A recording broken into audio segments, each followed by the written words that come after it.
इसलिए उम्मीद भी कम कर रहे थे। अब बोलने की इच्छा नहीं थी, बस सुनने की थी। बैठे थे, सतीश दादा चले गए हैं, थोड़ी देर उनको सुन पाए। बाकी जितने भी वरिष्ठ समाज के बुद्धिजीवी वर्ग के लोग थे काफ़ी अच्छा बोल रहे थे। बच्चे थक गए होंगे, दिन भर से बैठ बैठ के खेल कूद के पीछे पीछे निकल रहे हैं। सब माता बहनें भी बैठी हुई है।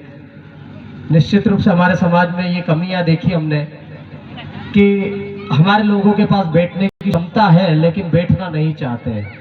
कारण ये है कि हमने बौद्धिक स्तर पर उनको अभी तक ऐसा तैयार नहीं किया कि समाज के लिए आप भूखे प्यासे दिन भर बैठो। आप जितने लोग कार्यक्रम चालू करते हैं, 15-20 दिन तक मेहनत करते हैं, प्रचार प्रसार करते हैं, वही लोग आखिरी में तक इस पंडाल के नीचे बैठते हैं।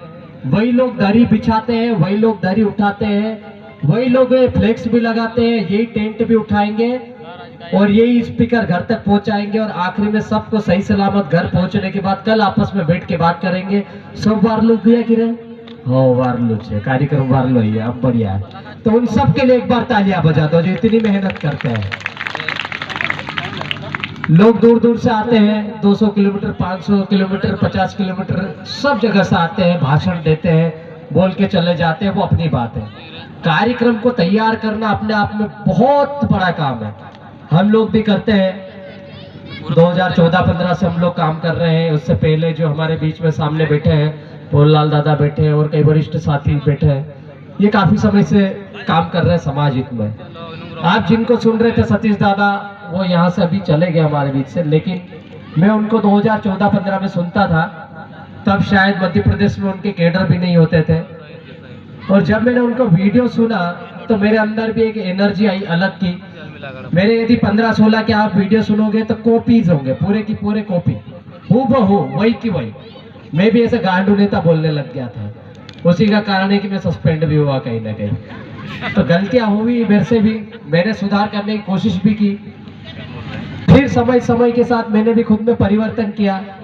तो समाज में ऐसा नहीं कि मैं जो बोल दूं मंच से वो सही है, मेरे से पहले जो बोल के गए वो बोल दिया तो 100 आना सच है, ऐसा नहीं है। हर व्यक्ति अपने आप में पूर्ण नहीं होता, कंप्लीट नहीं होता है। कहीं ना कहीं सबके अंदर गलतियां होती है।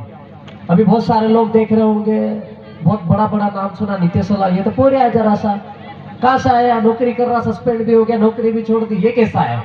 दिखता तो नहीं ऐसा। तो मैं आपको बता दूं, जिसके लिए आप बैठे हो आज, ये टंटा भील भी ऐसा ही था, जिसकी फोटो दिख रही पीछे, बिल्कुल दुबला पतला हमारे जैसा ही था।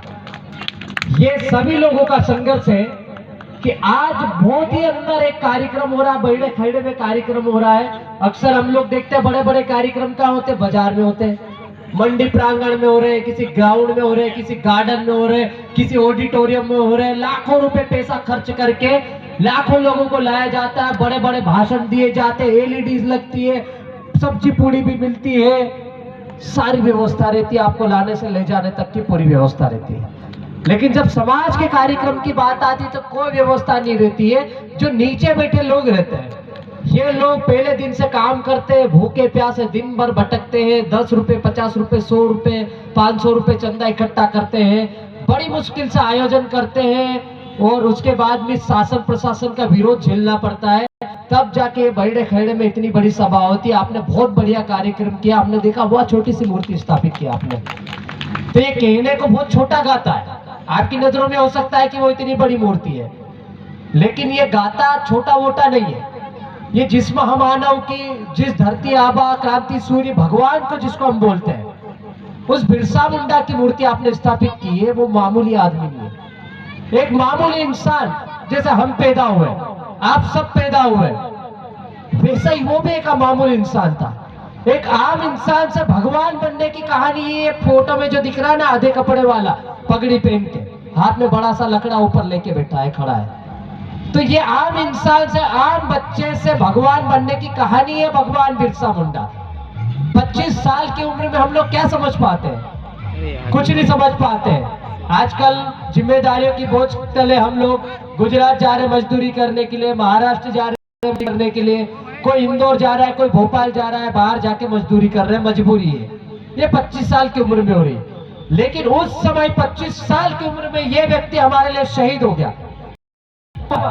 उसको मालूम था कि भविष्य में हमारी जो आने वाली पीढ़ियां है ये जो बहन बेटियां, ये जो बच्चे हैं, ये जो पढ़े लिखे नौजवान हैं, इनकी पीढ़ियां कहीं ना कहीं अंधकार में, इनका आरक्षण अंधकार में, इनको पहनने के कपड़े नहीं मिलेंगे, इनकी जो जल जंगल जमीन है वो उनके पास रहने के लिए बचेगी कि नहीं बचेगी, उनके संवैधानिक अधिकार, उस समय संविधान नहीं था।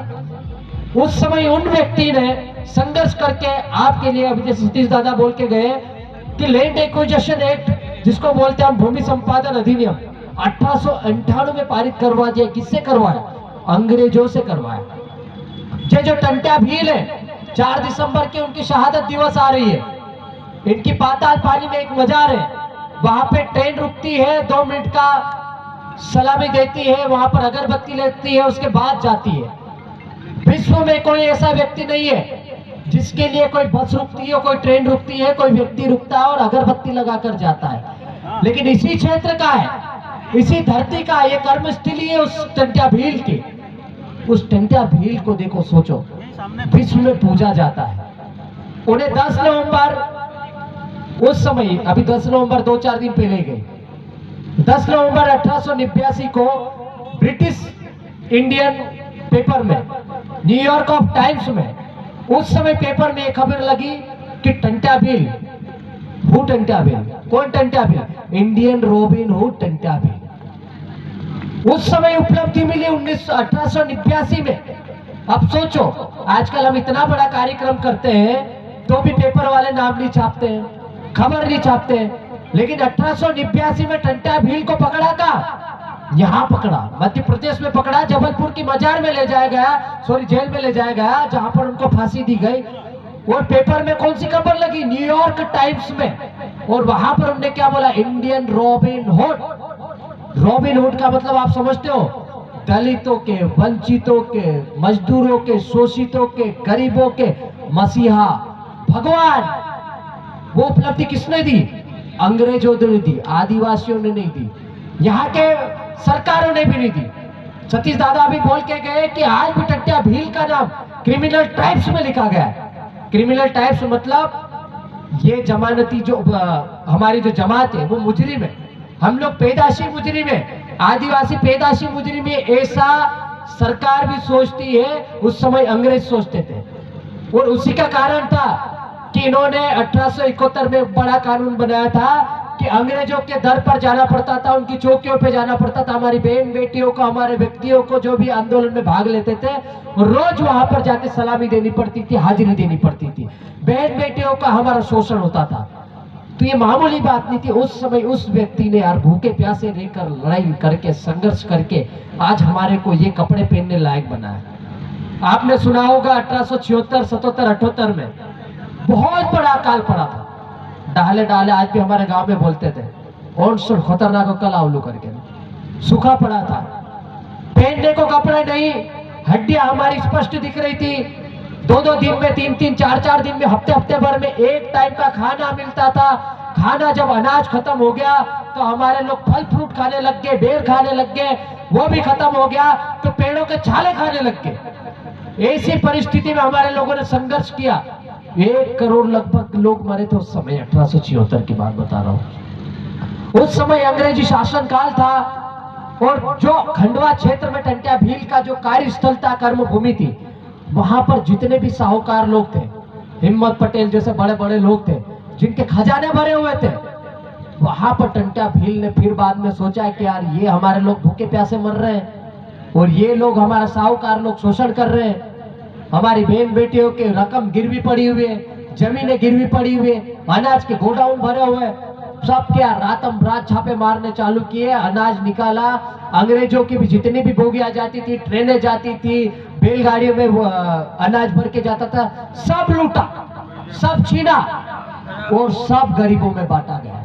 तो ये टंट्या भील को टंट्या मामा ऐसे ही नहीं बोलते। हमारी बहन बेटियों को शादी करवाने से लेकर, उनके घर बसाने से लेकर, उनको अनाज देने से लेकर, उनको कपड़े पहनाने से लेकर, उनको जिंदा रहने तक का, जिंदा रखने तक का काम टंट्या भील ने किया। और इसीलिए उस समय से टंट्या भील को मामा कहकर हमारे बच्चे बोलने लग गए, बहनें उनको राखी बांधने लग गई। लेकिन बड़े अफसोस की बात है कि टंट्या भील को जो बहन राखी बांधती थी, हेलो, उसी के पति ने ये साथी हमारे पीछे जो है, हमारे कुछ वक्ता और बचे हैं, उसके बाद में एक सामुदायिक नृत्य करेंगे, कोई जाएंगे नहीं, अभी डीजे नहीं बजाएंगे जब तक हमारे वक्ता पूरी अपनी बात नहीं रख ले। शेष वक्ता नितेश भाई को से अनुरोध है अपनी बात थोड़ी शार्ट में जी खत्म करने का प्रयास करें। तो पूर्व वक्ता ने बहुत सारी बातें बोल दी है, मैं कुछ ही चीजें हाईलाइट कर रहा था, शायद हो सकता मैंने नहीं सुनी और किसी ने बोल दी हो, लेकिन मैं उसको पूरी करने की कोशिश कर रहा था। तो इतना बड़ा संघर्ष था और आज हम सोचते हैं कि मेरी नौकरी चले जाएगी तो क्या होगा, मैं दार की कर रहा हूं, मेरे को निकाल देंगे तो क्या होगा, मेरा साहूकार नाराज हो जाएगा और हमारे टुच्चे आंडू पांडू नेता लोग तो टिकट के चक्कर में अपना सामान सब गिरवी रख देते हैं, अपना ईमान गिरवी रख देते हैं। तो हमारी लड़ाई आज किसी व्यक्ति से नहीं है, जाति से नहीं है, धर्म से नहीं है, किसी संप्रदाय से नहीं है।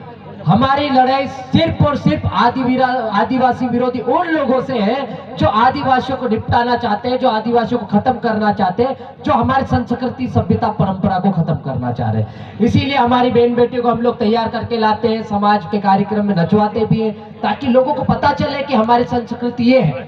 आदिवासी नाचता भी है, मरते हुए भी नाचता है, जीते हुए भी नाचता है, गम में भी नाचता है, खुशी में भी नाचता है। तो ये हमने दुनिया को सिखाया है कि जिंदा कैसे रहना है। तो इसलिए हम लोग समय समय पर हमारी परंपरा को निभाते हैं और आज हर जगह गांव-गांव में मूर्ति स्थापित कर रहे हैं, प्रतिमा स्थापित कर रहे हैं, फोटो लगा रहे हैं, छोटे छोटे कार्यक्रम कर रहे हैं, बैठकें कर रहे हैं, शिविर कर रहे हैं, जयंतियां मना रहे हैं और बड़े बड़ी सभाएं भी कर रहे हैं। उसका कारण ये है कि जनजागृति के माध्यम से जितने भी लोग इस समाज के साथ जुड़े, ये समाज की जो अंतिम पीढ़ी बैठी है इस मंच के बैनर तले, इस पांडाल के बैनर पे, वो ही पीढ़ी आगे लड़ पाएगी समाज को बचाने के लिए। तो उसको हम लोग जिंदा रखने की बात कर रहे हैं, उसको आगे बढ़ाने की बात कर रहे हैं। बस यही संदेश था, यही मैसेज था। मुझे भी जाना, कुछ और वक्ता बाकी है, समय काफी हो चुका है, लेकिन इस मंच के माध्यम से एक छोटी सी अपील है। जैसा आप लोगों ने कार्यक्रम किया वैसा की वैसा हमने मध्य प्रदेश में सबसे पहली मूर्ति हमने ही अलीराजपुर में टंटा भील की दाहोद नाक की मेन चौराहे पे की थी, जो बहुत ही भव्य रूप से हुई थी और सतीश दादा उसमें मुख्य वक्ता थे, अतिथि थे। आज मैं आपको बता दूं, हम उसी अलीराजपुर में बिरसा मुंडा की मूर्ति लगा चुके हैं और आने वाली 26 नवंबर जिसको हम संविधान दिवस बोलते हैं, उस दिन बहुत ही बड़ा कार्यक्रम करके 26-27 नवंबर को 2 दिवसीय कार्यक्रम है, वहां पर फिर से टंटा भील की बड़ी 5.5 फीट की मूर्ति लगाने जा रहे हैं। उसमें आप सबको आमंत्रित करने जा रहे हैं। ये हम सबके कार्ड लिख के लाए हैं। यहाँ पर जयेश कसरावत, आदिवासी परिवार कसरावत, खरगोन जयेश, आदिवासी परिवार जयेश से लेकर जितने भी हमारे बीच में बैठे लोग, सबको हम खुला निमंत्रण दे रहे हैं। ऐसा ना सोचे कि ये मेरे पास कार्ड लिया है। समाज के काम में किसी को घर जाके न्योते नहीं दिए जाते हैं, ना ये मेरी शादी है ना मेरे घर का कार्यक्रम है। हम आपको खुले मंच से खुला निमंत्रण दे रहे हैं। आप सभी आए, परिवार के साथ आए, हमारा क्षेत्र भी देखे के जाए। पास में बहुत ही अच्छा डैम है, वो भी देख सकते हैं। ताड़ी का सीजन आ जाएगा, वहाँ ताड़ी भी मिलेगी। आसपास में क्षेत्र में सींदा भी है, बहुत सारी प्राकृतिक रूप से पूरा खूबसूरत क्षेत्र हमारा अलीराजपुर जिला। आप आइए, इस कार्यक्रम को सफल बनाइए। बस यही निवेदन है, यही अपील है। आपने मुझे सुना, इतना समय दिया, उसके लिए बहुत बहुत धन्यवाद। जोहार, जिंदाबाद, धन्यवाद।